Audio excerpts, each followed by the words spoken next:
Me despertó una llamada que me rompió en 1000 pedazos. Después de 35 años cuidando la casa, criando a sus hijos y siendo la esposa perfecta, mi marido me echó como si fuera basura. Hoy, yo voy a te contar algo que nunca pensé que contaría. Y si tú, por un segundo, sientes que esto parece familiar, solo te pido que dejes un like y te suscribas. Va a ayudarme a continuar desahogándome. Era jueves por la mañana en Madrid cuando sonó el teléfono. Yo estaba preparando el desayuno de Diego, como hacía cada día desde hace 35 años. Café solo, sin azúcar, con 2 tostadas de pan integral y mermelada de naranja amarga.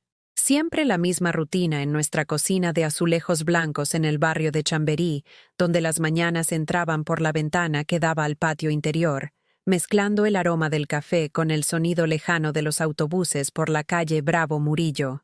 Mi hermana Carmen lloraba al teléfono. Su voz se quebraba como vidrio entre los sollozos. Alicia, mamá se nos fue anoche. Las palabras se me clavaron en el pecho como cuchillos.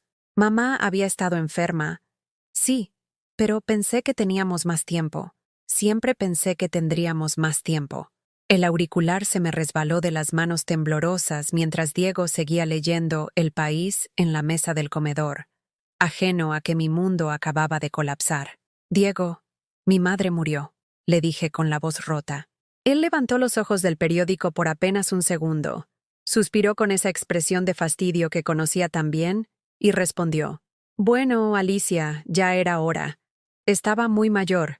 ¿Vas a ir al funeral o qué? ¿Vas a ir al funeral o qué? Como si fuera una cita opcional, como si no fuera la mujer que me había dado la vida, que me había criado sola después de que mi padre muriera cuando yo tenía 8 años. La mujer que bordaba manteles para ganar dinero extra y poder comprarme libros del colegio. La mujer que me enseñó a hacer croquetas los domingos y a planchar camisas hasta que quedaran perfectas. Me quedé parada en esa cocina que había limpiado miles de veces, donde había preparado incontables cenas para Diego y nuestros 2 hijos, donde había consolado berrinches infantiles y celebrado cumpleaños con tartas caseras. El suelo de losetas rojas había sido testigo de mi vida entera, y en ese momento sentí que se desmoronaba bajo mis pies. Esa tarde, mientras empacaba una maleta pequeña para ir al funeral en Ávila, encontré las fotos que mamá me había dado la última vez que la visité. Estaban guardadas en una caja de galletas María, junto con papeles amarillentos y recibos antiguos. Una foto en particular me detuvo. Mamá y yo el día de mi boda, hace 35 años. Ella llevaba un vestido azul marino que había cosido especialmente para la ocasión, y yo sonreía con esa felicidad ingenua de quien creía que el amor lo conquistaba todo. Mamá me había susurrado al oído ese día: Alicia, mi niña, nunca permitas que nadie te haga sentir menos de lo que vales. Eres fuerte, aunque no lo sepas todavía. ¿Por qué recordaba esas palabras justo ahora? ¿Por qué, después de tantos años, resonaban en mi mente como una profecía? El funeral fue un borrón de lágrimas y abrazos. Diego llegó tarde, con el traje arrugado y oliendo a perfume que no era el mío. Se quedó parado atrás durante toda la ceremonia, revisando su teléfono móvil mientras el cura hablaba sobre la vida eterna y el descanso de las almas bondadosas. Cuando terminó, se acercó, me dio 2 besos secos en las mejillas y me dijo: Tengo que volver a Madrid. Hay una reunión importante mañana. Tú te quedas acá con tu hermana si quieres. Y se fue.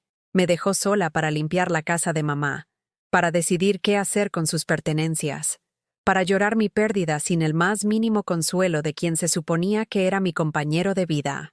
Esa noche, en la cama de mamá que aún olía a su colonia de lavanda y a las pastillas para la tos que tomaba antes de dormir, me di cuenta de algo que me aterrorizó. No podía recordar la última vez que Diego me había consolado. No podía recordar cuándo había sido la última vez que me preguntó cómo me sentía, qué necesitaba, si estaba bien. Recordé cuando nació nuestro primer hijo, Alejandro. Tuve complicaciones en el parto y perdí mucha sangre. Mientras me recuperaba en el hospital, Diego se quejaba de que las visitas lo tenían cansado, de que el bebé lloraba mucho por las noches y no lo dejaba dormir. Cuando llegamos a casa, yo todavía sangraba y apenas podía caminar, pero él esperaba que tuviera la cena lista y la casa impecable. Es tu trabajo ahora, Alicia. Yo trabajo fuera de casa, tú trabajas dentro. Recordé cuando nació David, nuestro segundo hijo, 4 años después. Esta vez Diego ni siquiera pidió permiso en el trabajo. Me llevó al hospital, me dejó en la puerta de urgencias y me dijo que lo llamara cuando todo hubiera terminado. David nació durante una tormenta de granizo que golpeaba las ventanas del hospital, y yo lo recibí sola, sin una mano que apretar, sin una voz que me dijera que todo estaría bien. Ahora, 30 años después, me daba cuenta de que había criado a mis hijos prácticamente sola. Diego llegaba a casa, se sentaba en su sillón de cuero marrón, encendía la televisión y esperaba que yo le sirviera la cena. Los fines de semana jugaba al golf o se iba con sus amigos a tomar cerveza en el bar de la esquina, mientras yo llevaba a los niños al parque, los ayudaba con los deberes y les preparaba meriendas. Cuando los niños se enfermaban, era yo quien se quedaba despierta toda la noche tomándoles la temperatura y dándoles medicamentos. Cuando tenían problemas en el colegio, era yo quien iba a hablar con los profesores. Cuando celebraban sus cumpleaños, era yo quien organizaba las fiestas, decoraba la casa y horneaba las tartas. Diego aparecía en las fotos sonriendo, como si hubiera participado en todo, como si hubiera sido parte de esas memorias que construí yo sola, con mis propias manos y mi propio corazón. El domingo regresé a Madrid en el tren de las 6 de la tarde. El paisaje de Castilla se desdibujaba por la ventana mientras yo sostenía la cajita de galletas donde mamá guardaba sus recuerdos. Entre los papeles había un sobre con mi nombre escrito con su letra temblorosa. Lo abrí con cuidado, como si fuera a romperse entre mis dedos. Mi querida Alicia, si estás leyendo esto, es porque ya no estoy contigo. No quiero que llores mucho por mí. Quiero que sepas que siempre estuve orgullosa de la mujer en la que te convertiste, aunque me preocupaba verte perderte a ti misma en el camino. Hay un documento importante en el cajón de mi cómoda, el que tiene la llave dorada. Es algo que tu padre me dejó y que ahora es tuyo. Úsalo sabiamente cuando llegue el momento. Y recuerda, nunca es demasiado tarde para volver a nacer. Te amo, mi niña valiente. Llegué a casa cerca de las 10 de la noche. Diego estaba viendo un partido de fútbol en el salón, rodeado de latas de cerveza vacías y restos de comida que había pedido por teléfono. La casa olía a grasa fría y a cerveza derramada. No se levantó para recibirme. No me preguntó cómo había estado. No mencionó a mamá para nada. Hay sobras en la cocina si tienes hambre, me dijo sin quitar los ojos de la televisión. Y mañana temprano necesito que me planches la camisa azul. Tengo una presentación importante. Me quedé parada en el umbral del salón, con la maleta en una mano y la cajita de galletas en la otra, mirando al hombre con quien había compartido más de la mitad de mi vida. En ese momento, algo se quebró dentro de mí, algo que había estado aguantando, conteniendo, justificando durante décadas. Esa noche, acostada en nuestra cama matrimonial donde Diego roncaba como si nada hubiera pasado, como si el mundo no hubiera perdido a una mujer maravillosa, me di cuenta de que había vivido 35 años sintiéndome invisible en mi propia casa. A la mañana siguiente, mientras planchaba la camisa azul de Diego como me había pedido, comencé a recordar todos los años que había entregado sin pedir nada a cambio. La plancha siseaba contra la tela mientras las memorias se agolpaban en mi mente como fantasmas que hubieran estado esperando el momento perfecto para aparecer.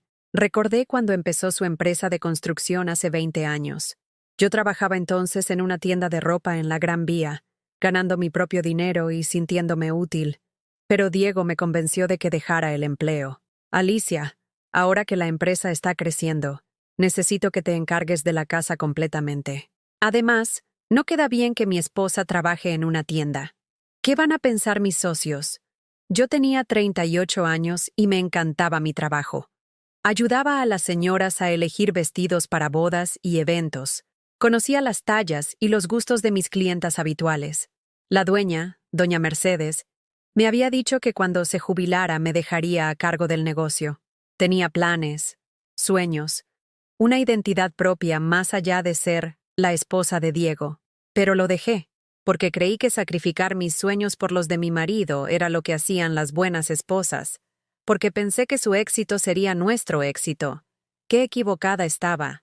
Durante esos años, mientras Diego construía su imperio inmobiliario, yo me convertí en su secretaria no pagada. Contestaba llamadas de clientes cuando él no estaba, organizaba sus citas, llevaba la contabilidad básica de la oficina que montó en el estudio de casa. Trabajaba desde las 7 de la mañana hasta las 10 de la noche, pero como no recibía un salario, como no tenía un título oficial, nadie consideraba que fuera trabajo real. Alicia se dedica a la casa, decía Diego cuando alguien me preguntaba a qué me dedicaba, como si limpiar, cocinar, criar hijos, llevar su agenda, atender sus llamadas y mantener su vida organizada fuera simplemente dedicarse a la casa. El timbre del teléfono me sacó de mis pensamientos. Era Alejandro, mi hijo mayor. Mamá, ¿cómo estás? Supe lo de la abuela. Siento no haber podido ir al funeral, pero ya sabes, el trabajo. Alejandro tenía 32 años y trabajaba como ingeniero en Barcelona.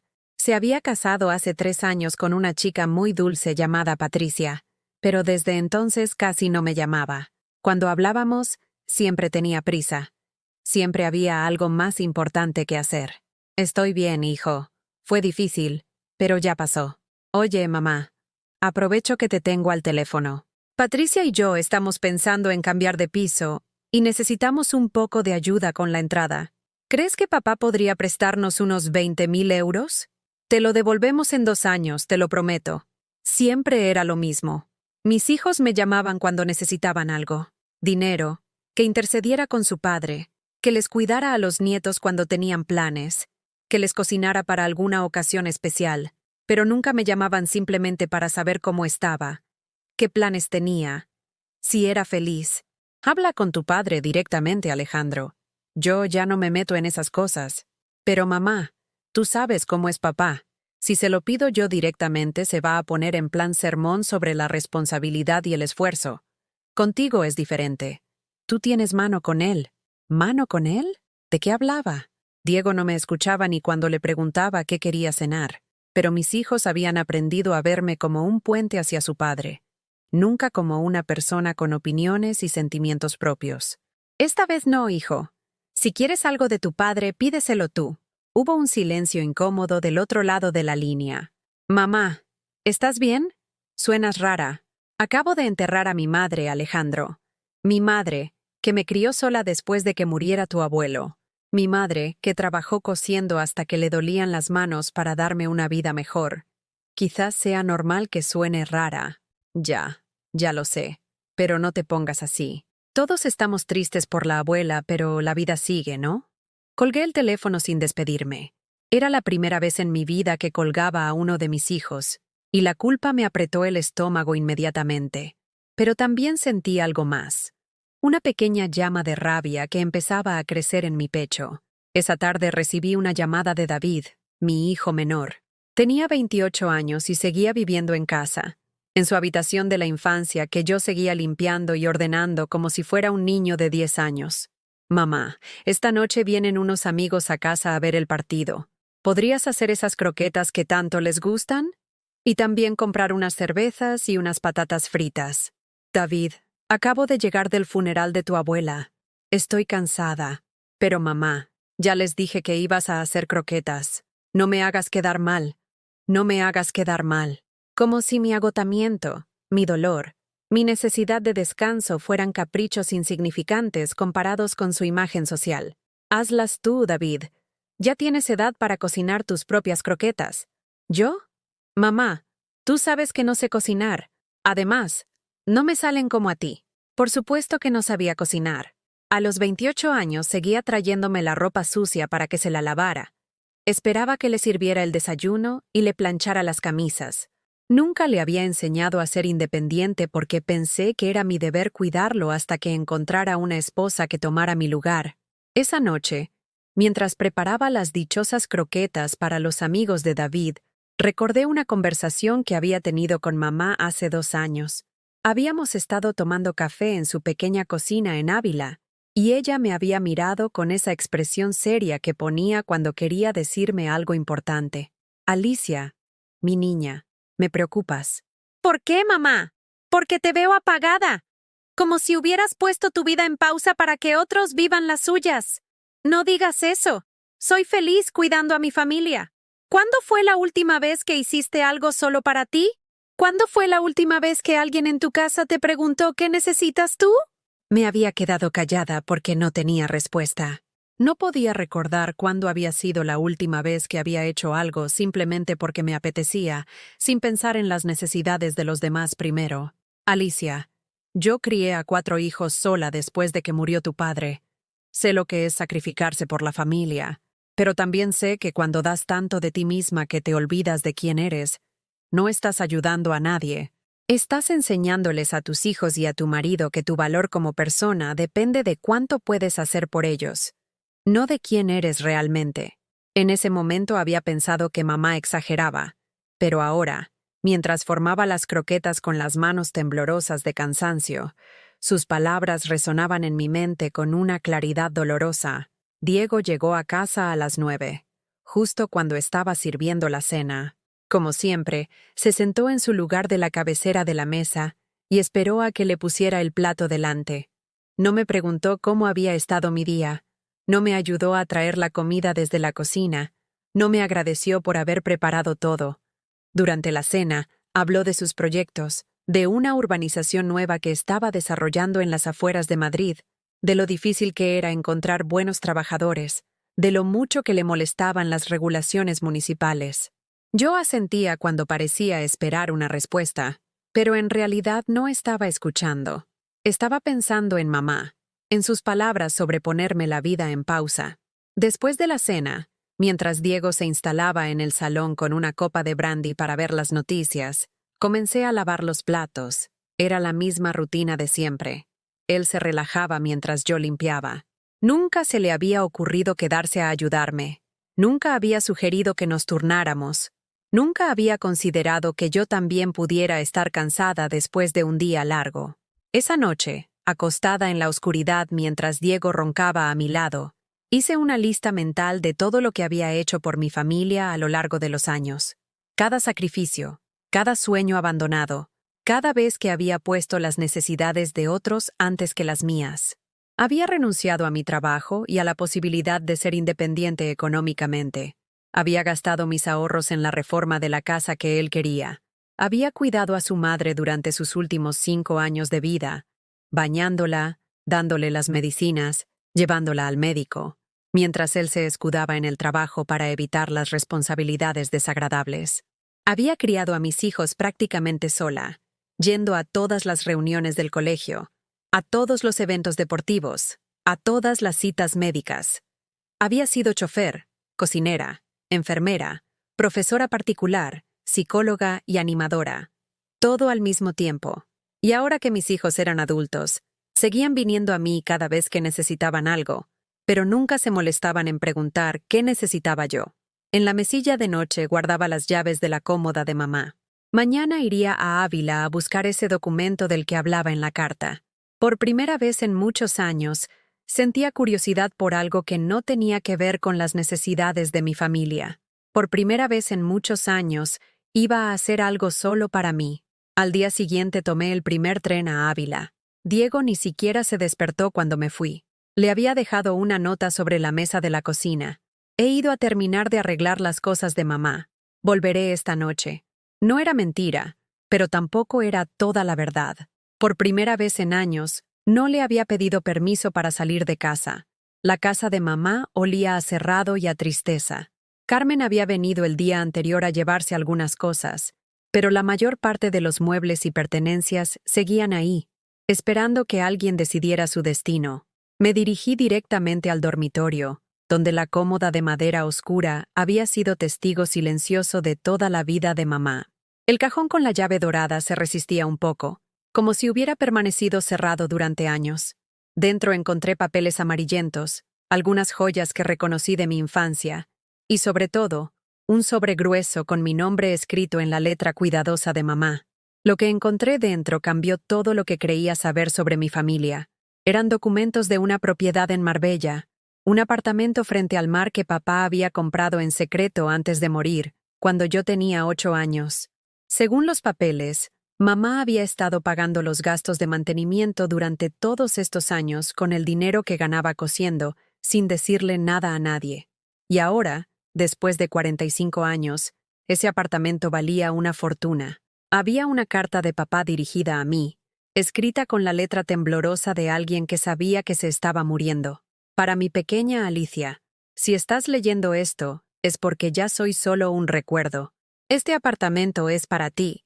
Para cuando llegue el momento en que necesites ser libre. Tu madre sabe dónde está, pero le he pedido que te lo entregues solo cuando estés segura de que lo necesitas. Espero que nunca llegue ese día, pero si llega, recuerda que siempre fuiste mi niña valiente. Mis manos temblaron mientras sostenía esa carta escrita 4 décadas atrás. Papá había intuido que algún día yo podría necesitar una escapatoria, una manera de ser independiente. Y mamá había guardado este secreto durante toda su vida, manteniendo mi herencia a salvo hasta que llegara el momento adecuado.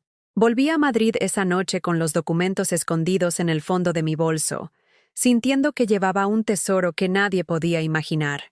Pero también cargaba con una pregunta que me quemaba por dentro. ¿Por qué mamá había decidido que ahora era el momento de dármelos? La respuesta llegó de la manera más cruel posible. Era sábado por la mañana. Diego se había levantado temprano, cosa rara en él durante los fines de semana.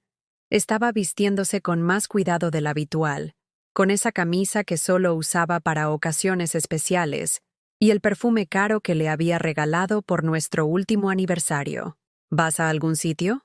Le pregunté mientras preparaba el desayuno. Tengo que reunirme con unos inversores. Es sábado, pero ya sabes cómo son estas cosas. El dinero no entiende de fines de semana. Se fue después del desayuno, y yo me quedé en casa haciendo las tareas de siempre. Pero algo me molestaba. Diego nunca había tenido reuniones los sábados. Sus socios eran hombres tradicionales que reservaban los fines de semana para la familia y el golf. A mediodía, mientras limpiaba su estudio, encontré algo que me heló la sangre. Sobre su escritorio había quedado abierta una conversación de WhatsApp en su móvil, que se había olvidado al cambiar de chaqueta. Los mensajes eran con alguien llamado Carmen. Buenos días, mi amor. Ya tengo ganas de verte. Yo también, cariño. Este fin de semana en el apartamento de Benidorm va a ser perfecto. ¿Seguro que tu mujer no sospecha nada? Alicia no sospecha ni que respira. Está tan metida en su mundo de ama de casa que no se da cuenta de lo que pasa a su alrededor. Leí los mensajes 1, 2, 3 veces. Mi nombre aparecía varias veces más en esa conversación, siempre con desprecio, siempre como si fuera un obstáculo molesto en sus planes. La pobre se cree que somos la pareja perfecta después de 35 años. No tiene ni idea de que llevo 2 años esperando el momento adecuado para dejarla. ¿Y cuándo va a ser ese momento? Pronto, mi vida. Cuando termine de arreglar algunos papeles legales. No voy a dejarle ni un euro de lo que he construido. Mis piernas se volvieron de gelatina. Me senté en su silla de cuero, esa donde lo había visto trabajar tantas noches, donde yo le llevaba café y le masajeaba los hombros cuando se quejaba de dolor de espalda. Toda nuestra vida matrimonial había sido una mentira, pero los mensajes continuaban, y cada uno era peor que el anterior. ¿Sabes lo que más me da risa? Que Alicia cree que cuando yo me jubile vamos a viajar juntos por Europa. Se ha comprado hasta guías turísticas. La pobre ilusa no sabe que para entonces yo ya estaré viviendo contigo en Marbella. Ja, ja, ja, pobrecita. Aunque hay que reconocer que te ha sido muy útil todos estos años, gratis y a tiempo completo. Eso sí, nunca he tenido que preocuparme por nada de la casa.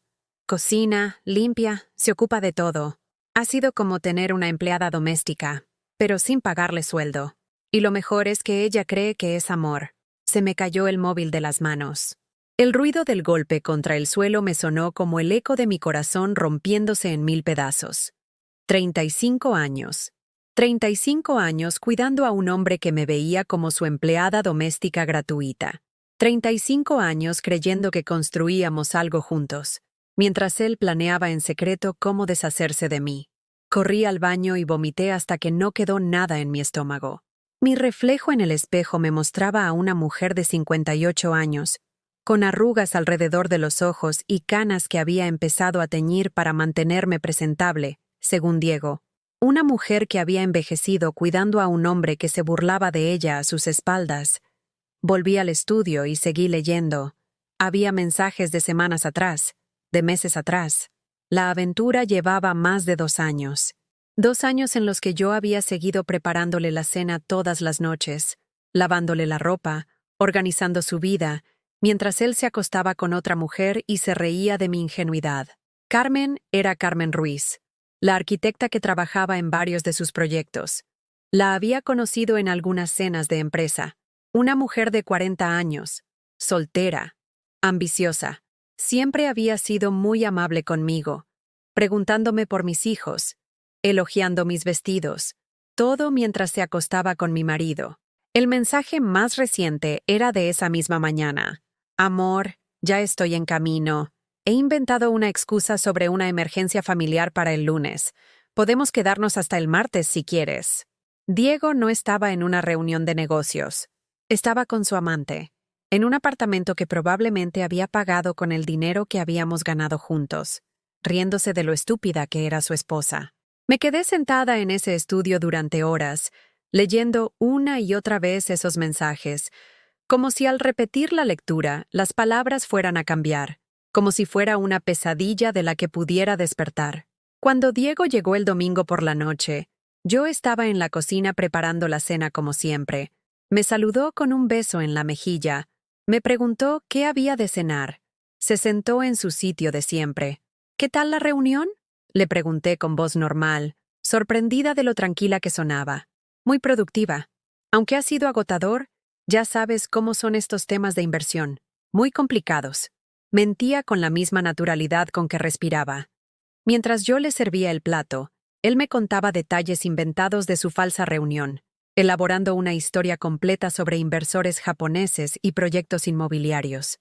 Esa noche, acostada a su lado en la cama matrimonial que habíamos compartido durante 3 décadas y media, escuché su respiración calmada y regular. Él dormía plácidamente, sin el menor rastro de culpa o preocupación.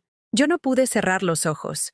Por primera vez en mi vida entendí por qué mamá me había dejado esos documentos justo ahora, justo después de morir. De alguna manera, había sabido que iba a necesitarlos, como si hubiera intuido que mi mundo estaba a punto de colapsar y había querido darme una manera de sobrevivir a la caída. Al día siguiente, mientras Diego se duchaba antes de ir al trabajo, fui al estudio y fotografié todos los mensajes con mi móvil. No sabía exactamente qué iba a hacer con esa información, pero algo me decía que la iba a necesitar. Cuando Diego se fue esa mañana, después de que le sirviera el desayuno y le planchara la camisa como una perfecta esposa, me quedé parada en la puerta viéndolo alejarse en su Mercedes negro. Y por primera vez en 35 años, no sentí amor, no sentí nostalgia, no sentí la necesidad de correr tras él para darle un último beso de despedida. Solo sentí una rabia fría y muy calculadora. Era hora de que Alicia despertara. Los siguientes días fueron extraños. Por fuera, seguía siendo la misma Alicia de siempre. Le preparaba el desayuno a Diego, le preguntaba cómo había dormido, le recordaba que tenía cita con el dentista el jueves. Pero por dentro, algo había cambiado para siempre. Era como si hubiera una nueva Alicia observando desde dentro, tomando notas, haciendo planes. El miércoles por la tarde, mientras Diego trabajaba en el estudio, sonó el teléfono. Era Carmen Ruiz. «Hola, Alicia. ¿Cómo estás, guapa? ¿Está Diego por ahí?» Su voz sonaba dulce y familiar. Como siempre, la misma mujer que me había elogiado el vestido en la última cena de empresa, que me había preguntado por la receta de mi tarta de manzana, que había insistido en que le diera el teléfono por si necesitaba algo. Todo mientras planeaba robarme la vida. «Está en una llamada importante», le mentí. «¿Quieres que le diga algo? Dile que llamé por lo de los planos del proyecto de Majadahonda. Ya sabes cómo es de meticuloso con esos temas». «Por supuesto. Se lo diré en cuanto termine». Colgué y me quedé mirando el teléfono. Esa mujer tenía tanto descaro que me llamaba a la casa. Hablaba conmigo como si fuéramos amigas, mientras se acostaba con mi marido. Y yo, la tonta de Alicia, siempre tan educada, siempre tan considerada. Esa noche, durante la cena, Diego mencionó casualmente: «Ah, se me olvidaba. El viernes y el sábado tengo que ir a Sevilla. Hay un proyecto nuevo muy interesante allí. Probablemente me quede hasta el domingo. ¿Sevilla? Pregunté, manteniendo la voz neutra. ¿No es un poco lejos para un fin de semana? Ya sabes cómo son estas cosas, Alicia. Cuando hay dinero de por medio, hay que moverse rápido. La competencia no descansa. Mentira. Carmen había llamado esa misma tarde, y en uno de los mensajes que había leído hablaban de pasar un fin de semana romántico en nuestro sitio especial. Sevilla debía de ser su nuevo escondite. Claro, mi amor. Haz lo que tengas que hacer. Lo dije con tanta naturalidad que hasta yo me sorprendí. Diego me sonrió, satisfecho de tener una esposa tan comprensiva. Después de la cena, mientras él veía las noticias en el salón, subí a nuestro dormitorio y saqué los documentos que mamá me había dejado. Los estudié con cuidado, como si fuera la primera vez que los veía. El apartamento en Marbella estaba completamente pagado. Según la documentación, mamá había estado alquilándolo durante los últimos 5 años a una pareja de alemanes jubilados que se iban a volver a Berlín el mes que viene. Había también extractos bancarios de una cuenta que desconocía completamente. Mamá había estado ingresando el dinero del alquiler en una cuenta a mi nombre durante todos esos años. Tenía ahorrados casi 80.000 euros. 80.000 euros que Diego no sabía que existían. 80.000 euros que estaban únicamente a mi nombre. Por primera vez en semanas, sonreí. El jueves decidí hacer algo que no había hecho nunca: seguir a Diego. Me sentía ridícula, como en esas películas de detectives baratos, pero necesitaba ver con mis propios ojos la mentira en la que había vivido durante 2 años. Diego salió de casa a las 9, como siempre. Pero en lugar de ir hacia el centro, donde estaba su oficina, tomó la dirección contraria. Lo seguí a distancia prudente en mi pequeño Citroën blanco, sintiendo que el corazón se me salía del pecho cada vez que pensaba que podía descubrirme. Se detuvo en un edificio moderno en el barrio de Salamanca, una zona que yo conocía bien porque solíamos pasear por allí los domingos cuando éramos novios. Apareció en el garaje subterráneo y yo me quedé esperando en la calle, escondida detrás de otros coches. A los 10 minutos, vi salir a Carmen Ruiz del portal. Llevaba un vestido rojo que realzaba su figura. Tacones altos, el pelo perfectamente peinado. Se subió al Mercedes de Diego y se fueron juntos. Los seguí hasta un restaurante caro en el centro, uno de esos sitios donde habíamos celebrado nuestros aniversarios en los primeros años de matrimonio. Los vi desde la ventana del café de enfrente. Diego le cogía la mano por encima de la mesa. Le susurraba cosas al oído que la hacían reír. La miraba con esa expresión de enamorado que yo no veía desde hacía años. Era la misma mirada que me había dirigido a mí cuando éramos novios, cuando me decía que era la mujer más hermosa del mundo, cuando me prometía que envejeceríamos juntos viajando por Europa. Pero lo que más me dolió fue darme cuenta de que se veía feliz, genuinamente feliz. Más feliz de lo que lo había visto en casa en los últimos 10 años. Volví a casa temblando, no de frío, sino de rabia. Me encerré en el baño y lloré hasta que no me quedaron más lágrimas. Pero cuando salí, ya no era la misma mujer que había entrado. Esa tarde llamé a David, mi hijo menor. «Mamá, estoy en el trabajo. ¿Es urgente? Solo quería saber cómo estás, hijo.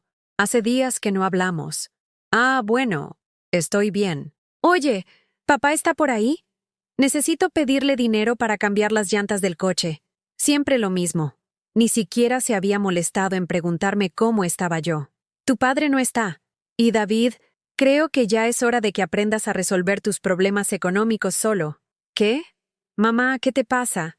Solo son 400 euros. Solo son 400 euros que ni tu padre ni yo te vamos a dar. Tienes trabajo, tienes sueldo. Gástalo sabiamente. Mamá, en serio, ¿te encuentras bien? Suenas muy rara últimamente». «Estoy perfectamente, David. Por primera vez en mucho tiempo, estoy perfectamente». Colgué antes de que pudiera responder. Mi móvil empezó a sonar inmediatamente, pero no contesté. El viernes por la mañana, Diego se levantó temprano para hacer su maleta de mentiras. Lo vi meter las camisas que yo le había planchado con tanto cariño, el perfume que le había regalado por nuestro aniversario, la corbata que había elegido porque decía que lo hacía verse más joven, ¿Seguro que vas a estar bien sola el fin de semana? Me preguntó mientras desayunaba. Por supuesto. Aprovecho para poner la casa al día. Eres un ángel, Alicia. No sé qué haría sin ti. Un ángel. Después de leer sus mensajes burlándose de mí, todavía tenía el descaro de llamarme ángel. Me dio un beso en la frente, como se lo daría a una hermana o a una tía mayor, y se fue con su maleta hacia su fin de semana romántico con Carmen. En cuanto se fue, subí al estudio y encendí su ordenador. Diego era un hombre de costumbres.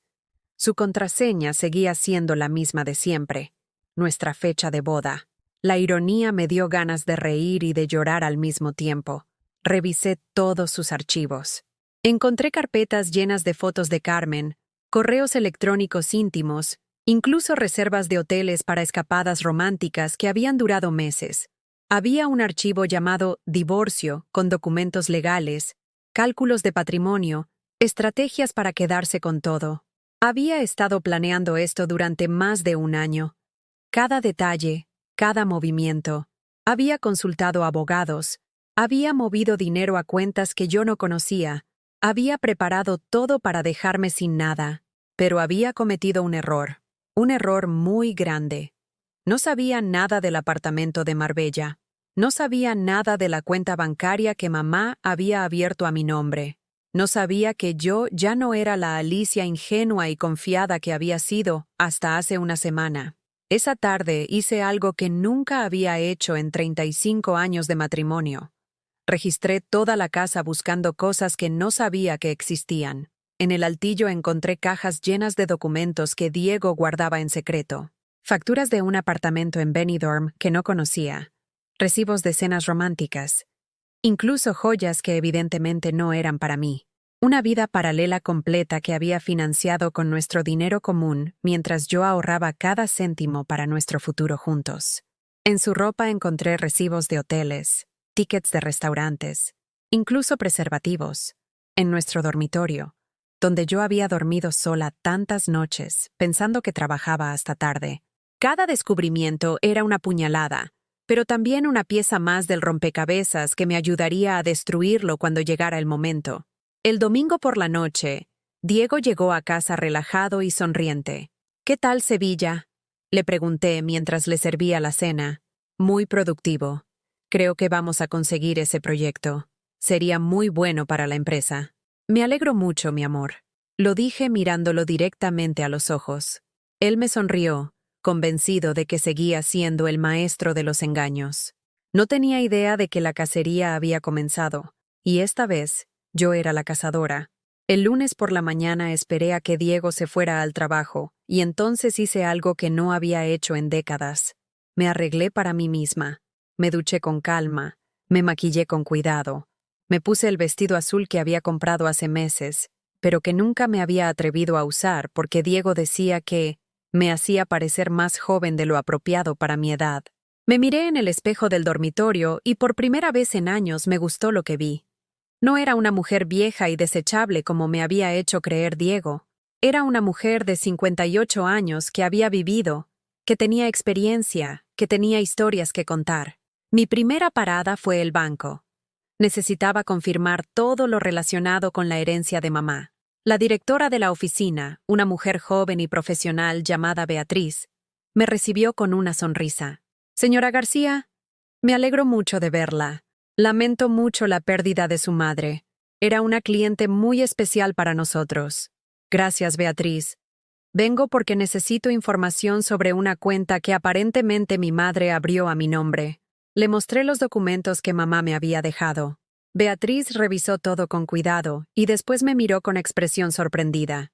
Señora García, su madre fue una mujer muy inteligente. Esta cuenta tiene cláusulas muy específicas. Solo usted puede acceder a ella. Nadie más puede aparecer como titular o beneficiario. Ni siquiera su marido tiene derechos sobre estos fondos, aunque estén casados en régimen de gananciales.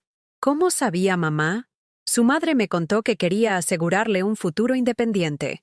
Me dijo textualmente, «Mi hija es muy buena, demasiado buena, y las mujeres demasiado buenas a veces necesitan una salida de emergencia». Las palabras de mamá, repetidas por Beatriz, Me golpearon como una revelación. Mamá había sabido todo el tiempo que Diego no era el hombre que aparentaba ser. Había intuido que algún día yo iba a necesitar una manera de escapar. Además del dinero que ya conoce, continuó Beatriz. Su madre hizo algo más. El apartamento de Marbella está valorado actualmente en 450.000 euros. Está en una zona que se ha revalorizado muchísimo en los últimos años. 450.000 euros. Más los 80.000 de la cuenta. Más de $500.000 de euros que Diego no sabía que existían.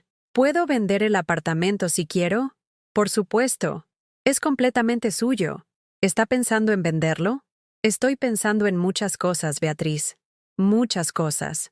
Salí del banco sintiéndome como si hubiera ganado la lotería. Pero no por el dinero. Por la libertad. Por primera vez en 35 años tenía recursos propios. Una independencia económica que nadie me podía quitar. Mi segunda parada fue en un bufete de abogados que había encontrado en Internet, especializado en divorcios. La abogada, Mercedes Vega, era una mujer de unos 50 años con ojos inteligentes y una sonrisa que inspiraba confianza. Cuénteme su situación, señora García. Le conté todo. Los mensajes de WhatsApp, la infidelidad, los planes secretos de Diego para divorciarse y quedarse con todo el patrimonio. Le mostré las fotos que había tomado de sus conversaciones, los documentos que había encontrado en casa. Mercedes escuchó en silencio, tomando notas de vez en cuando. Cuando terminé, se recostó en su silla y suspiró. Señora García, su marido ha cometido varios errores legales muy graves. Primero, ocultar patrimonio durante el matrimonio es fraude. Segundo, usar dinero ganancial para mantener una relación extramatrimonial es causa legal de divorcio. Tercero, planear un divorcio con estrategias para dejar a su cónyuge sin recursos es prevaricación. ¿Qué significa todo eso? Significa que usted no solo puede divorciarse con causa justificada, sino que puede reclamar una compensación económica muy sustancial. Y lo más importante, él no sabe que usted tiene patrimonio propio que no puede tocar. Mercedes me explicó la estrategia legal paso a paso. Podíamos presentar la demanda de divorcio por adulterio y ocultación de bienes. Podíamos reclamar la mitad de todo lo que él había ganado durante el matrimonio, incluyendo las propiedades que había comprado en secreto. Y podíamos hacerlo de manera que él no tuviera tiempo de esconder más activos. ¿Cuánto tiempo necesita para decidirse? Me preguntó Mercedes. Ya me he decidido. Quiero empezar hoy mismo. Esa tarde, por primera vez en años, no preparé la cena, no puse la mesa, no esperé a Diego con la comida lista y la sonrisa de esposa perfecta. Cuando él llegó a casa a las 9, como siempre, se encontró con la cocina vacía y conmigo sentada en el salón leyendo una revista. Alicia, ¿qué pasa? ¿No hay cena? No, no hay cena. ¿Te encuentras mal? ¿Ha pasado algo? No me encuentro mal, Diego. Todo lo contrario. Me encuentro perfectamente bien. Él se quedó parado en la puerta del salón, como si no supiera cómo reaccionar ante esta versión desconocida de su esposa. Bueno, pues haré algo rápido en la cocina. ¿Quedará algo de ayer? ¿No? No sé. Mira a ver. Me quedé sentada, hojeando la revista, mientras él revolvía la cocina buscando algo que comer. Escuchaba sus pasos, sus suspiros de frustración, el ruido de los armarios abriéndose y cerrándose. Finalmente se hizo un sándwich y se sentó en el salón conmigo. Alicia, ¿seguro que estás bien? Estás muy rara últimamente. Solo estoy cansada, Diego. Muy cansada. ¿Cansada de qué? Si no haces nada especialmente duro. Si no haces nada especialmente duro. 35 años cocinando, limpiando, lavando, planchando, organizando su vida, criando a sus hijos, cuidando a su madre, y él pensaba que no hacía nada especialmente duro. Tienes razón, le dije con una sonrisa. No hago nada especialmente duro, por eso he decidido hacer aún menos. El martes no le planché la camisa. El miércoles no le preparé el desayuno. El jueves no hice las compras. Cada día hacía menos cosas, y cada día Diego se ponía más nervioso e irritado. Alicia, esto no puede seguir así. La casa está hecha un desastre. No hay comida en la nevera. Mi ropa está arrugada. Entonces haz algo al respecto, Diego. ¿Yo? Pero si yo trabajo fuera de casa, tú eres la que se ocupa de estas cosas. ¿Quién lo decidió? ¿Cómo que quién lo decidió? Siempre ha sido así. Exacto. Siempre ha sido así. Pero las cosas pueden cambiar. ¿No te parece? El viernes por la mañana, Mercedes me llamó con noticias. Señora García, hemos conseguido una orden judicial para congelar todas las cuentas bancarias de su marido hasta que termine el proceso de divorcio. También hemos conseguido una orden de investigación patrimonial. Va a tener que declarar todos sus bienes, incluidos los que ha estado ocultando. ¿Cuándo se hace efectivo? Hoy mismo. Su marido recibirá la notificación en su oficina dentro de 1 hora. Colgué el teléfono y me senté en la cocina a esperar. Por primera vez en semanas, me preparé un café con calma y me senté a saborearlo, mirando por la ventana el jardín que había cuidado durante tantos años, los rosales que había plantado, el pequeño huerto donde cultivaba tomates y hierbas aromáticas, el banco de madera donde solía sentarme a leer los domingos por la tarde. Todo eso iba a cambiar. En pocas horas, mi vida tranquila y predecible iba a convertirse en una batalla legal, pero por primera vez en décadas, iba a ser una batalla que yo había elegido luchar. El teléfono de Diego empezó a sonar a las 2 de la tarde. Primero una llamada, después 2, después 5 seguidas. Escuchaba el sonido desde el jardín, donde estaba regando mis plantas con la tranquilidad de quien sabe que las tormentas a veces son necesarias para que crezcan flores nuevas. A las 3, Diego apareció por la puerta del jardín como un huracán. Tenía la cara roja, los ojos inyectados de sangre, los puños cerrados. Alicia, ¿qué coño has hecho? Era la primera vez en 35 años que me gritaba con esa furia descontrolada. La primera vez que mostraba su verdadera cara delante de mí. He contratado un abogado, Diego, y he pedido el divorcio. ¿El divorcio? ¿Estás loca? ¿Por qué? Lo miré a los ojos. Esos ojos que una vez habían sido mi refugio, y ahora solo me daban ganas de llorar por todo el tiempo perdido. Pregúntale a Carmen. Estoy segura de que ella te puede explicar muy bien por qué. Su expresión cambió inmediatamente. El color se le fue de la cara. Las manos le empezaron a temblar. ¿Carmen? ¿De qué hablas? Diego, por favor. Ya no soy la Alicia tonta de la semana pasada. Sé todo. Absolutamente todo. Se dejó caer en el banco de madera donde yo solía leer, con la cabeza entre las manos. Por primera vez desde que lo conocía, Diego parecía pequeño, vulnerable, derrotado, y por primera vez en 35 años, no sentí la necesidad de consolarlo. La guerra había comenzado, y yo tenía todas las armas. Diego se quedó sentado en ese banco durante casi 1 hora, con la cabeza entre las manos, como si estuviera procesando que su plan perfecto se había desmoronado. Yo seguí regando mis plantas, podando los rosales, actuando como si tener a mi marido destrozado en el jardín fuera la cosa más normal del mundo. Finalmente levantó la cabeza y me miró con una expresión que no había visto nunca. Miedo. Alicia, podemos hablar de esto como adultos. No hace falta que sea tan dramático. ¿Dramático? Dejé la regadera sobre la mesa de jardín y me acerqué a él. ¿Te parece dramático que una esposa se entere de que su marido lleva 2 años planeando abandonarla después de 35 años de matrimonio? No es lo que piensas. ¿No? Entonces, ¿qué es, Diego? ¿Qué es exactamente tener una amante durante 2 años? ¿Qué es planear un divorcio para dejarme sin nada? ¿Qué es burlarte de mí en mensajes de WhatsApp llamándome empleada doméstica gratuita? Se puso pálido como la pared. ¿Leíste mis mensajes? Leí todo, Diego. Todo. Y lo fotografié todo. Mi abogada dice que tienes suerte de que solo te pida el divorcio y no te denuncie por fraude y apropiación indebida. Se levantó del banco como si le hubieran dado una descarga eléctrica. No puedes hacer esto. Esta casa es mía. La empresa es mía. Todo lo que hemos construido es mío. ¿Todo lo que hemos construido? Me reí. Y fue una risa amarga que me sorprendió a mí misma. Diego, yo no he construido nada. Según tú, no he hecho nada especialmente duro en 35 años. Solo he sido tu empleada doméstica gratuita, ¿recuerdas? Sus ojos se llenaron de una rabia que nunca había visto, pero también de algo más. Pánico. Por primera vez en todos nuestros años de matrimonio, Él no tenía el control de la situación. Alicia, si haces esto me vas a destruir.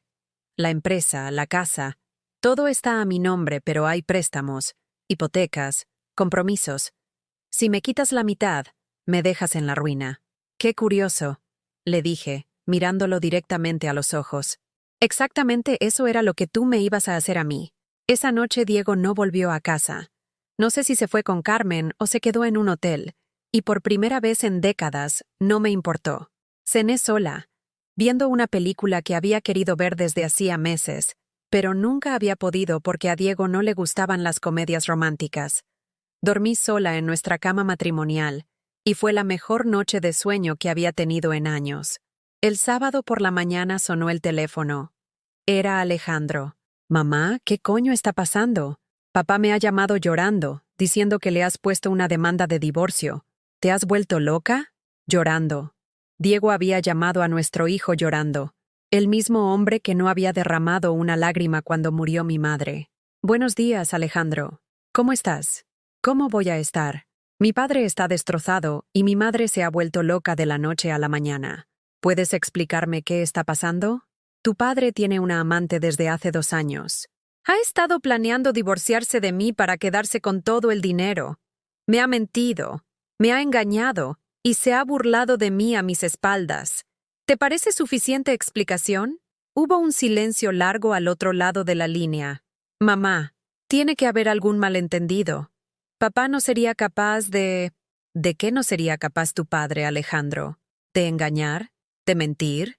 ¿De planear arruinar a la mujer que le ha dado los mejores años de su vida? Pero mamá, tú no puedes destruir a papá por una aventura. Los matrimonios pasan por crisis. Es normal. Una aventura. Mi hijo llamaba aventura a 2 años de traición, humillación y planes de abandono. Alejandro, ¿sabes cuándo fue la última vez que tu padre me preguntó cómo me sentía? ¿Cuándo fue la última vez que me consoló cuando estaba triste? ¿Cuándo fue la última vez que hicimos algo juntos que no fuera una obligación social? Mamá, esos son cosas de matrimonios maduros. No puedes esperar que después de tantos años siga siendo como cuando eran novios. No espero que sea como cuando éramos novios. Espero que sea como cuando éramos seres humanos que se respetaban mutuamente. Mira, mamá, sé que estás dolida, pero piensa en las consecuencias. Si arruinas a papá, también nos afectas a David y a mí. La empresa es nuestro futuro también. Ahí estaba la verdad. No les importaba mi dolor, mi humillación, mis 35 años de sacrificio. Les importaba que la demanda de divorcio pudiera afectar a su herencia futura. Alejandro, durante 32 años he sido tu madre antes que cualquier otra cosa. He renunciado a trabajos, a sueños, a oportunidades para cuidarte a ti y a tu hermano. Y ahora que necesito que alguien me apoye, me pides que proteja los intereses económicos de un hombre que me ha traicionado. Es que no es solo papá, mamá. Somos familia. Tenemos que solucionarlo en familia. ¡Familia! Repetí la palabra como si fuera venenosa. ¿Dónde estaba la familia cuando tu padre planeaba dejarme sin nada? ¿Dónde estaba la familia cuando yo lloraba sola porque él nunca estaba en casa? ¿Dónde estaba la familia cuando cuidé a tu abuela durante 5 años hasta que murió en mis brazos? Mamá, por favor. No, Alejandro. Por primera vez en mi vida, no voy a hacer lo que es mejor para todo el mundo. Voy a hacer lo que es mejor para mí. Colgué el teléfono con las manos temblando. A los 10 minutos sonó de nuevo. Era David. Mamá, Alejandro me ha contado lo que está pasando. Tienes que parar esta locura ahora mismo. Hola, David. ¿Cómo estás? ¿Cómo voy a estar? Mi familia se está desmoronando por un capricho tuyo. Un capricho. Descubrir que mi marido me engañaba y planeaba arruinarme era un capricho. David, ¿tú sabías algo de Carmen? ¿Carmen? ¿Qué Carmen? La amante de tu padre. ¿Sabías que existe? Yo... No. ¿Qué importa eso ahora? Importa porque tu padre me ha estado mintiendo durante 2 años. Importa porque ha gastado nuestro dinero en otra mujer. Importa porque planeaba dejarme en la calle. Pero mamá, ¿tú qué creías? ¿Que ibais a estar enamorados para siempre como en las películas? Las parejas mayores tienen sus arreglos, sus acuerdos. No puede ser que a los 58 años te pongas como una adolescente celosa. Sus palabras me dolieron más que las de Alejandro. David vivía en mi casa. Comía mi comida. Yo le lavaba la ropa y le organizaba la vida como si fuera un niño de 10 años. Y me estaba diciendo que aceptara la humillación como si fuera algo natural en las parejas mayores. David, ¿sabes qué pienso? Que tienes 28 años y es hora de que te busques tu propia casa. ¿Qué? Lo que has oído. Esta casa va a cambiar mucho en los próximos meses. Creo que es un buen momento para que aprendas a ser independiente. ¿Me estás echando de casa? Te estoy ayudando a crecer, David. Algo que debería haber hecho hace 10 años. Mamá, te has vuelto loca. Completamente loca. No, David. Me he vuelto cuerda. Por primera vez en décadas, me he vuelto completamente cuerda. El domingo por la tarde, Diego apareció en casa con los 2 chicos. Los 3 llegaron juntos, como una delegación oficial enviada a negociar con el enemigo. Me los encontré cuando volví de dar un paseo por el Parque del Retiro, donde había pasado toda la tarde leyendo en un banco al sol, sintiendo por primera vez en años que mi tiempo me pertenecía. Estaban sentados en el salón como si fuera una reunión de negocios. Diego en su sillón habitual, Alejandro y David en el sofá, todos con expresiones serias y determinadas. Alicia, dijo Diego cuando me vio entrar, tenemos que hablar. ¿Tenemos? Miré a mis 2 hijos que no fueron capaces de sostenerme la mirada.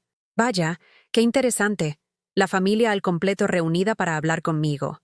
¿Cuándo fue la última vez que pasó eso? Mamá, siéntate, por favor, me pidió Alejandro. Tenemos una propuesta.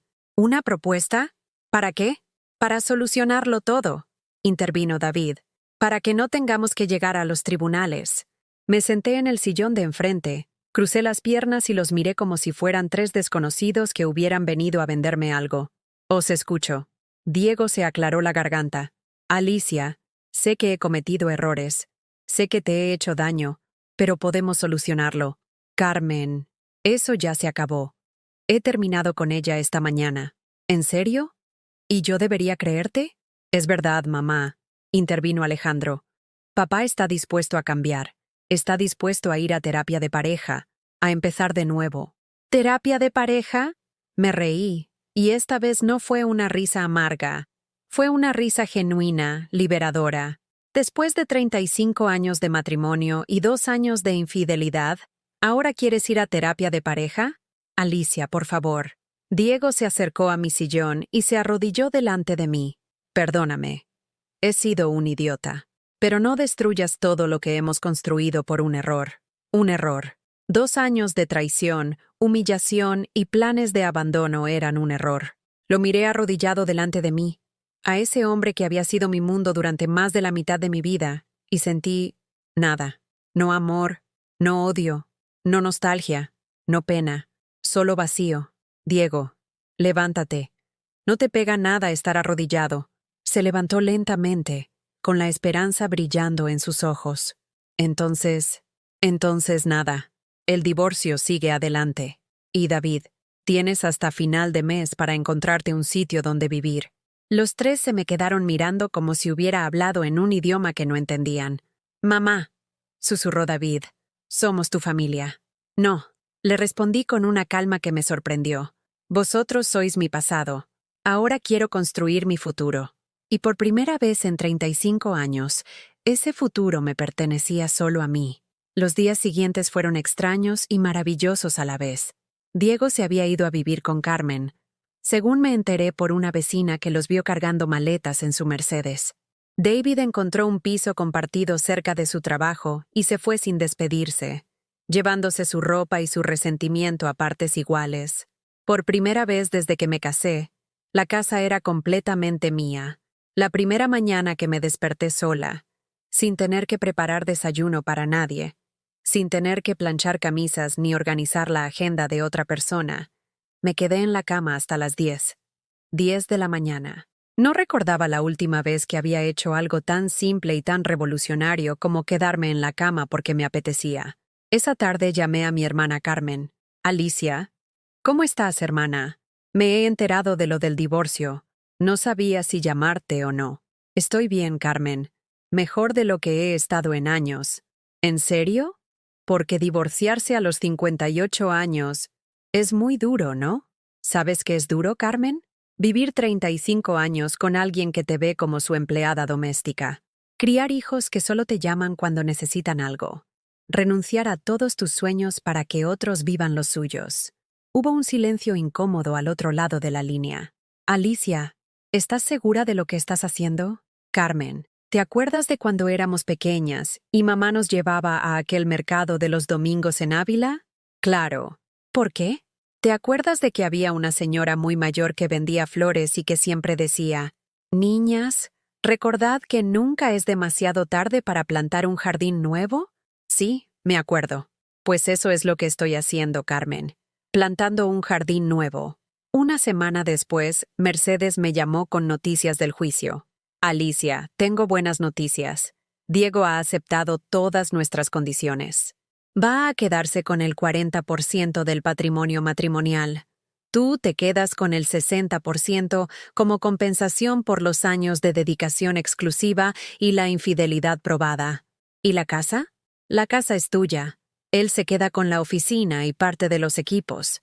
Pero Alicia, hay algo más. Nuestro investigador privado ha descubierto cosas muy interesantes sobre las finanzas de Diego. Me contó que Diego había estado desviando dinero de la empresa a cuentas personales durante años, evadiendo impuestos y ocultando beneficios. Las autoridades fiscales ya estaban investigando, y él había preferido llegar a un acuerdo rápido conmigo antes de que sus problemas legales se hicieran más grandes. En resumen, concluyó Mercedes, vas a salir de este divorcio con más dinero del que tenías cuando te casaste. Y él va a tener que enfrentarse a Hacienda sin el respaldo de un matrimonio estable. Colgué el teléfono sintiendo que la justicia, a veces, sí existía. Esa misma tarde hice algo que llevaba soñando desde hace años. Me apunté a clases de italiano. Siempre había querido aprender italiano, desde que vi Under the Tuscan Sun, y me enamoré de la idea de una mujer que se reinventa en la Toscana. Diego siempre había dicho que era una pérdida de tiempo aprender idiomas a nuestra edad. La profesora, una italiana joven y entusiasta llamada Francesca, me recibió con una sonrisa enorme. «Benvenuta, Alicia. ¿Qué te trae a aprender la lengua italiana?» «Quiero viajar a Italia», le dije. «Quiero conocer Roma, Florencia, Venecia. Quiero entender lo que dicen los italianos cuando hablan de amor, de comida, de vida». «Ah, sí. L'amore, il cibo, la vita. Las 3 cosas más importantes, ¿no?» Por primera vez en décadas, tenía algo que aprender que no tenía que ver con ser útil para otra persona. El mes siguiente fue una sucesión de primeras veces. Primera vez comprando un coche solo para mí. Un pequeño Fiat 500 rojo que me hacía sonreír cada vez que lo veía aparcado en la puerta. Primera vez decorando la casa según mis gustos. Cambié los muebles oscuros y masculinos de Diego por colores claros y texturas suaves. Primera vez saliendo sola a cenar. Elegí un pequeño restaurante italiano cerca de casa y me senté en la barra con un libro y una copa de vino. La camarera, una chica joven con acento andaluz, me preguntó, ¿espera a alguien, señora? No, le respondí. Estoy cenando conmigo misma. Es la mejor compañía que he tenido en años. También fue la primera vez que recibí una llamada de trabajo en décadas. Mercedes me había recomendado para un puesto de administrativa en una empresa pequeña que necesitaba a alguien con experiencia organizando agendas y gestionando correspondencia. Señora García, me dijo Rosa, la dueña de la empresa. Su abogada me ha contado que tiene mucha experiencia gestionando una oficina desde casa. Nosotros necesitamos a alguien así, solo por las mañanas. ¿Le interesaría? Sí, me interesaría. Llevaba 30 años gestionando la oficina de Diego sin sueldo ni reconocimiento. Hacerlo por dinero y con horarios fijos me parecía un lujo. ¿Cuándo puedo empezar? Mi primer día de trabajo fue como volver a nacer. Rosa me enseñó las instalaciones, me presentó al pequeño equipo, me explicó las tareas. Era una empresa de decoración de interiores, y mi trabajo consistía en coordinar citas con clientes, gestionar pedidos a proveedores y mantener organizada la agenda de proyectos. Alicia, me dijo Rosa al final del día, creo que vas a encajar perfectamente aquí. Tienes una eficiencia natural que se nota en todo lo que haces. Eficiencia natural. Alguien había reconocido mi trabajo por primera vez en décadas. Esa noche, cuando llegué a casa después de mi primer día de trabajo, encontré un sobre en el buzón. Era de Alejandro. Mamá, he estado pensando mucho en todo lo que ha pasado. Patricia me ha hecho ver cosas que no había entendido antes. Creo que te debo una disculpa. No por el divorcio. Creo que hiciste lo correcto, sino por no haberte apoyado cuando más lo necesitabas. Patricia dice que ella espera que si algún día está en tu situación, sus hijos la apoyen en lugar de proteger al hombre que la traicionó. ¿Podríamos tomar un café algún día? Me gustaría conocer a la nueva Alicia de la que todo el mundo habla. La nueva Alicia. Me gustaba cómo sonaba eso. 2 meses después del divorcio, tomé la decisión más importante de mi nueva vida: vender el apartamento de Marbella y usar ese dinero para comprar algo que había estado soñando desde que tenía 20 años. Un pequeño apartamento en Roma. Francesca me ayudó a buscar por internet. Encontramos un piso perfecto en Trastevere, cerca del Tíber, con ventanas que daban a una plaza pequeña donde los domingos había mercado de flores. «Alicia», me dijo Francesca cuando le enseñé las fotos, «que esto es perfecto per te. This is perfect for you». ¿Crees que estoy loca? ¿Una mujer de 58 años comprando un apartamento en un país extranjero? ¿Sei pazza? ¿Are you crazy? Sí, completamente loca. Y es la cosa más hermosa que he visto hacer a alguien en mucho tiempo. El día que firmé los papeles de la compra, llamé a Carmen, mi hermana. Carmen, ¿te acuerdas de lo que te dije sobre plantar un jardín nuevo? Por supuesto. Pues ya lo he plantado. Ahora voy a irme a Italia a verlo crecer. ¿Italia? ¿Te vas a vivir a Italia? No para siempre. Solo 6 meses al año. Los inviernos en Roma, los veranos en Madrid. ¿Te parece un plan razonable para una mujer que acaba de cumplir 59 años? Me parece el plan más maravilloso que he escuchado en mi vida. La noche antes de mi primer viaje a Roma, me senté en el jardín de mi casa con una copa de vino y el álbum de fotos que había estado guardado en el armario durante años. Pasé las páginas lentamente, viendo mi vida pasar en imágenes. Mi boda con Diego, el nacimiento de mis hijos, vacaciones familiares, celebraciones, momentos que en su momento habían parecido felices. Pero ahora, mirando esas fotos con ojos nuevos, podía ver lo que no había visto entonces. Mi sonrisa forzada en muchas de ellas, la manera como siempre aparecía sirviendo o cuidando a otros, la forma en que había ido desapareciendo de mis propias fotografías hasta convertirme en la persona que hacía las fotos en lugar de aparecer en ellas. Cerré el álbum y lo guardé en una caja junto con otras cosas del pasado. No lo estaba tirando. Simplemente lo estaba archivando. Era parte de mi historia, pero ya no era mi futuro. Al día siguiente, por primera vez en mi vida, abordé un avión sola. Llevaba una maleta pequeña con ropa cómoda, una guía de Roma en italiano, y el corazón lleno de una emoción que no había sentido desde que tenía 20 años. La expectativa de no saber qué iba a pasar al día siguiente. Cuando el avión despegó y vi Madrid empequeñecerse por la ventanilla, no sentí nostalgia ni miedo. Sentí libertad pura, como si hubiera estado conteniendo la respiración durante 35 años y finalmente pudiera exhalar. La mujer que se había subido a ese avión no era la misma que había llorado en silencio mientras planchaba camisas para un hombre que se burlaba de ella.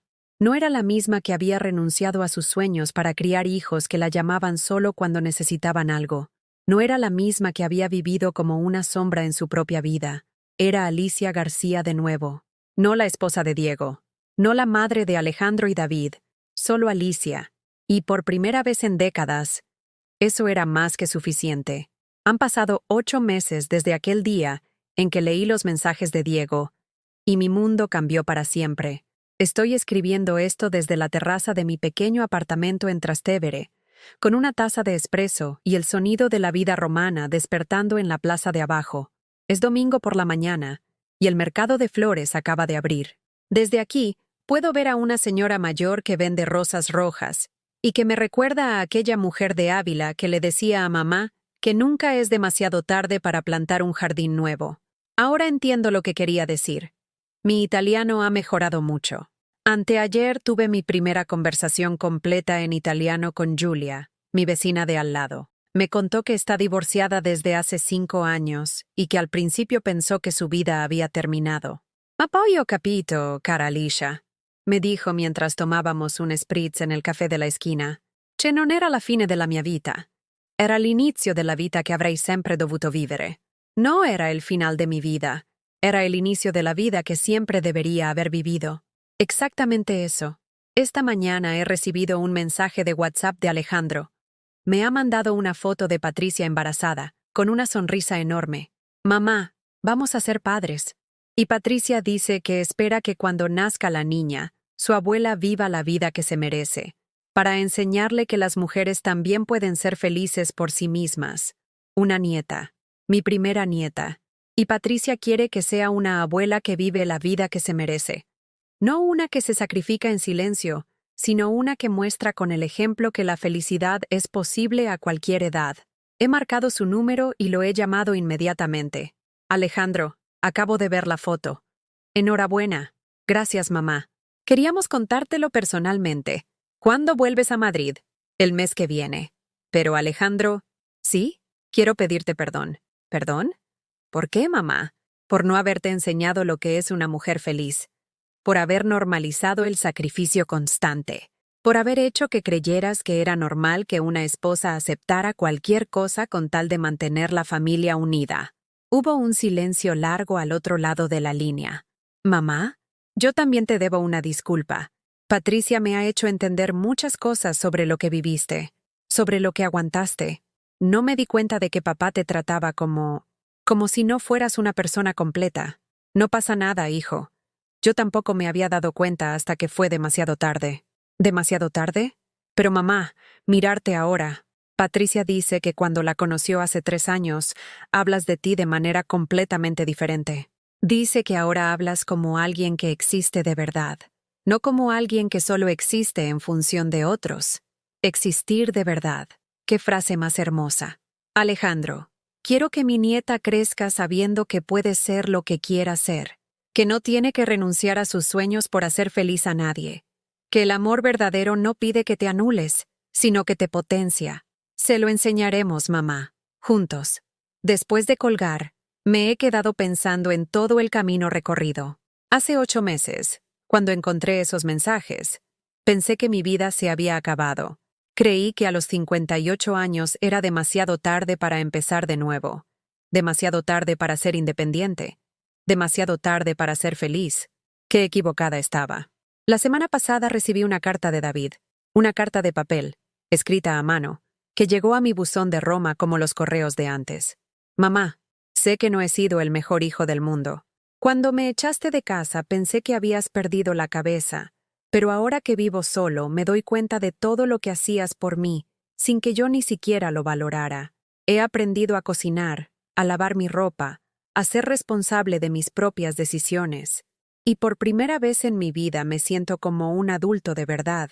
Gracias por enseñarme que crecer duele, pero es necesario. Espero que cuando vuelvas podamos tomar un café y que me hables de tu vida nueva. Tengo curiosidad por conocer a mi madre como persona, no solo como la mujer que me cuidaba. He llorado leyendo esa carta, pero no he llorado de tristeza, sino de alegría. Por primera vez, mis hijos me ven como una persona completa, no solo como su proveedora de cuidados. También he tenido noticias de Diego, aunque indirectas. Carmen, mi hermana, me contó que él y Carmen Ruiz se han separado. Al parecer, cuando él perdió gran parte de su patrimonio en el divorcio y empezó a tener problemas con Hacienda, ella decidió que ya no era el hombre exitoso del que se había enamorado. Es curioso, me dijo Carmen por teléfono. Cuando tenía dinero y poder, era el hombre más deseable del mundo. Ahora que está en problemas, resulta que es solo un señor de 60 años con mal carácter y tendencia a mentir. No he sentido satisfacción al escuchar esto, tampoco pena, solo una especie de neutralidad serena, como cuando cierras un libro que has terminado de leer. Ya no te pertenece, pero tampoco te molesta que exista. Ayer fui a una conferencia sobre arte renacentista en el Palazzo al Temps. Era sobre las mujeres artistas del siglo XVI. Esas que pintaban obras maestras pero aparecían en los libros de historia como esposa de o hija de, nunca por sus propios méritos. La conferenciante, una profesora de Historia del Arte de la Universidad La Sapienza, dijo algo que me llegó al alma. Estas mujeres nos enseñan que nunca es demasiado tarde para reclamar tu propia narrativa, que no importa cuántos años hayas vivido en función de otros, siempre puedes decidir empezar a vivir en función de ti misma. La reinvención no tiene edad límite. Al salir de la conferencia, una señora mayor que había estado sentada a mi lado me sonrió. ¿Es su primera vez en Roma?, me preguntó en un italiano cariñoso. No exactamente. Es mi primera vez viviendo mi propia vida. Se rió con una carcajada contagiosa. Ah, sí. Io so cosa vuoi dire. I know what you mean. ¿Cuántos años?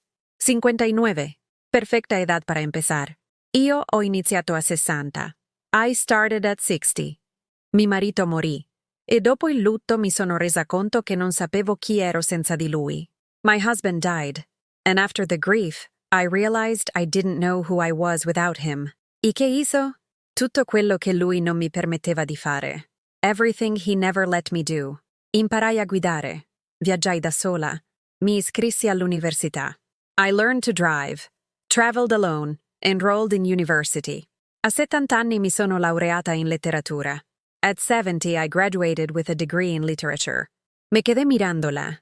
Esta mujer de 70 y tantos años con ojos brillantes y sonrisa traviesa, que había decidido a los 60 años que su vida le pertenecía. Come ti chiami? What's your name? Alicia. Bello nome. Io sono Francesca, como la tua insegnante d'italiano. Ascolta, Alicia, quando torni a Madrid, ricorda, sei ancora giovane.